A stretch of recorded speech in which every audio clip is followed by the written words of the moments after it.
Mulle meeldib mõelda, mida küll tulevik toob, sest see tekitab minus päris võimsaid tundeid. Pean olema ettevaatlik, et ei kalduks jällegi kõrval olevikust, sest tulevik tekitab stressi, ärevust, ka rahulolematust ja isegi masendust. Ma teadvustan 100%, et tulemuste nägemine võtab aega, aga ma tahaks kõike kohe nüüd ja praegu. Ma tean, mida mul on vaja, et ennast hästi tunda.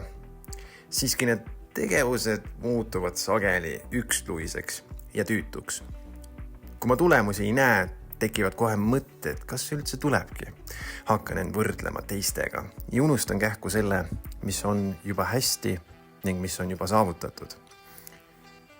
Kui ma depressioonis olin, siis tundsin sarnaseid emotsioone. Ärevusega täpselt samamoodi. Lihtsalt olin valmis, et iga hetk võib midagi juhtuda. See oli kurnav ja ma tahtsin lihtsalt nii väga, et see lihtsalt ära lõppeks iseenesest. Nüüd, kohe ja praegu. Täna elan ma ka täiesti teistsugust elu. Ma proovin elada nagu inimene, kellel on hea vaimne tervis.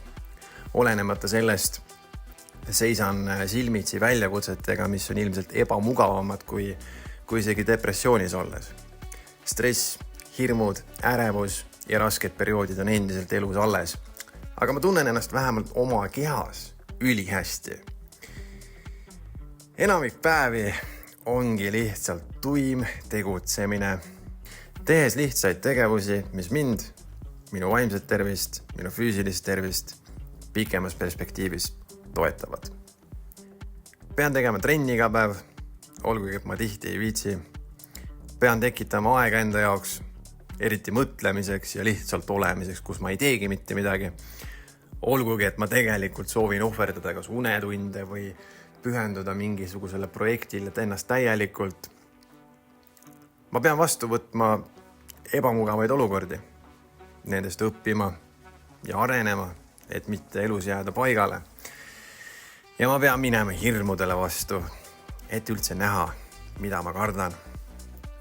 Ja tegelikult nii ma loongi eeldused õnnestumiseks kõigi oma ebaõnnestumiste saatel. Ja pealegi ainult läbi tegutsemise on võimalik, et midagi päriselt ka juhtub. Sageli on see igav, trotsi tekitav ja võtab kaua aega.